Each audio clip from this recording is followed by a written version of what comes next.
आशिष शेलार यांनी सगळं सत्य जनतेसमोर मांडलंय। निवडणूक याद्या स्वच्छ झाल्याच पाहिजेत, मात्र हिंदू आणि दलित बांधवांना टार्गेट करू नका, असं चित्रा वाघ यांचं आता म्हणणं आहे।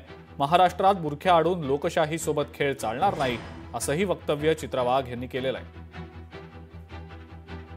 छत्रपती शिवाजी महाराजांच्या महाराष्ट्रात बुरख्या आडून लोकशाहीशी खेळ चालणार नाही। आमचे आदरणीय नेते आशिष भाऊ शेलार यांनी आज पुराव्यांसकट सगळं सत्य जनतेच्या समोर आणलंय आणि आता आम्हालाच खात्री होत चालली आहे की मतचोरी म्हणत गळा काढणारे स्वतः वोट जिहादचे सूत्रधार तर नाहीयेत ना।